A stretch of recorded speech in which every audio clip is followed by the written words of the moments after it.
যে লোকগুলো এতদিন খুব শখ করে বলতো ইয়া হাবিবি কাম টু দুবাই, তাদেরকে বলতে চাই, দেখেছো তোমাদের দুবাইয়ের কি করুণ পরিণতি হয়েছে।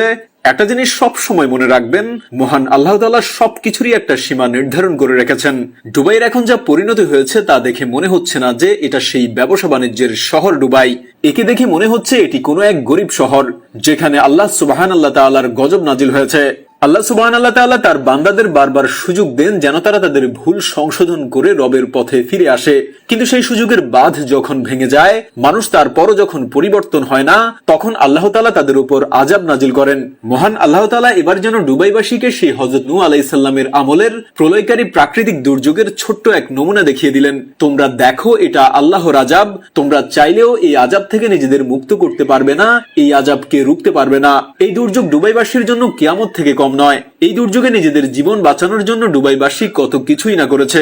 যখন তুফান আসলো তখন কারো কোনো খেয়াল ছিল না, কেউ ভাবছিল না আমার দামি লাক্সারিয়াস গাড়িটা কোথায়, আমার ফ্যামিলির লোকজন কোথায়, সবাই ব্যস্ত ছিল নিজেকে বাঁচাতে। আপনি একটু ঠান্ডা মাথায় ভাবুন, এটা কি কিয়ামতের আলামত নয়? কিয়ামত যখন হবে সবাই তখন ইয়া নাফসি বলতে থাকবে আর নিজেদের জন্য অস্থির হয়ে পড়বে। পৃথিবীর আর কোনো মায়ামোহ তার ভেতর কাজ করবে না। কারো মাথায় আসবে না আমার আত্মীয় স্বজন কোথায়, আমার বন্ধু বান্ধব কোথায়, আমার স্ত্রী কোথায়, স্বামী কোথায়, আমার সন্তান কোথায়, কারো কথা তখন মাথায় আসবে না।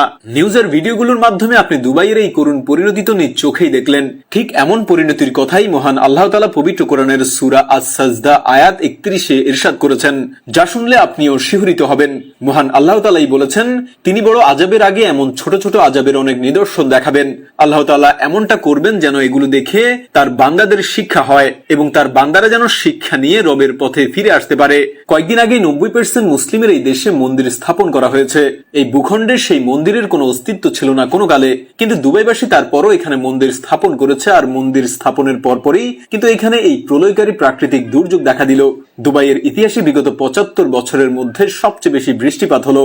এই দুর্যোগে দুবাইবাসীর যে পরিমাণ ক্ষয়ক্ষতি হয়েছে তা এর আগে কখনো কোনো কালে হয়নি। এগুলো আল্লাহর আযাব নয় তো কি? ভারী বৃষ্টিপাতে মরুভূমির দেশ সংযুক্ত আরব আমিরাতে ভয়াবহ বন্যা দেখা দিয়েছে। দেশটির বিলাসবহুল অট্টালিকার শহর দুবাইয়ের রাস্তাঘাট থেকে শুরু করে শপিং মল ও বিমানবন্দরে থই থই করছে পানি। মধ্যপ্রাচ্যের এই দেশটিতে বৃষ্টি হয় না বললেই চলে, আর সেই দেশটিতেই এমন প্রবল বৃষ্টিপাত, ভয়াবহ বন্যা। এই দুবাই পরিণত হয়েছে ভোগের নগরীতে। এখানে ব্যাঙের ছাতার মতো ছড়িয়ে পড়েছে অশ্লীলতা। এখানে সবাই বিলাসী গাড়ি আর দামি মদে আসক্ত। পৃথিবীর এমন কোনো পাপাচার নেই যা দুবাইতে সংঘটিত হয় না। সবাই কিন্তু এই সত্য জানে, কিন্তু কেউ তা স্বীকার করতে চায় না। যুগে যুগে এমন জাতিকেই মহান আল্লাহ তাআলা ধ্বংস করে দিয়েছেন। মুখোশধারী এই মুসলিমরা মুসলিম জাতির কলঙ্ক। তারা ইসলামী লেভাস পরে আচরণ করছে অইসলামিক। তাদের কাছে এখন আর হালাল হারামের বাজ বিচার নাই, তাদের কাছে এখন সবই বৈধ। যুগে যুগে কিন্তু এমন জাতির উপরেই আল্লাহর আযাব নাজিল হয়েছে।